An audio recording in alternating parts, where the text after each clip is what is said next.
Skrija.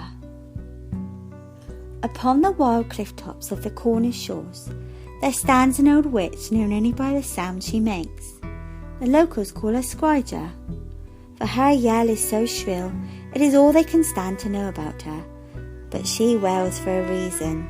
Her cry is not injustice, for this witch was blinded by a knight known as Skrija. They had clashed long ago, when the knight had arrived from a foreign realm and brought with him a condemning mind, and what was worse, a sword-clutching hand which served that mind.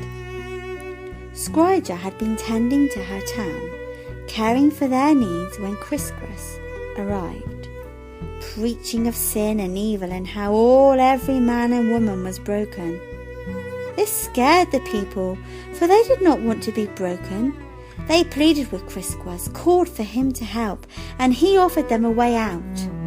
He beckoned them towards his way of serving the one God, to live a life pure, like him, one rid of sin, and then they too would know salvation.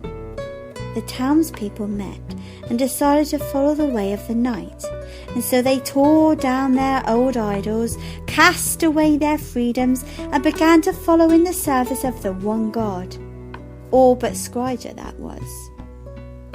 For she dismissed the ideals, and did not think she was broken, did not think any of them were, and refused to cast away her ways simply to appease the lord of another land. Time passed, as it does, and eventually the whole town had been leading lives as the knight had prescribed them to do, following in his example. All seemed good until Skrija stumbled upon a secret, so dark it could eclipse the town. As she wandered to the farmer's barn to find him and barter for milk, she came upon Christmas, who was fondling the farmer's daughter. She tried to resist, but Christmas would not let her go.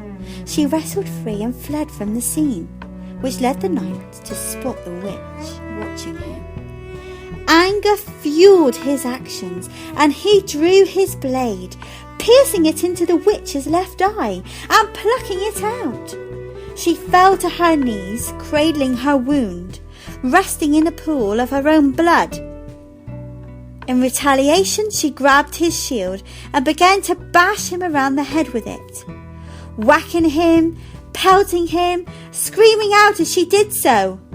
Christmas escaped her beating and swiftly, without hesitation, took her other eye. He left her blind, screaming around in the barn whilst he ran away to the local townspeople.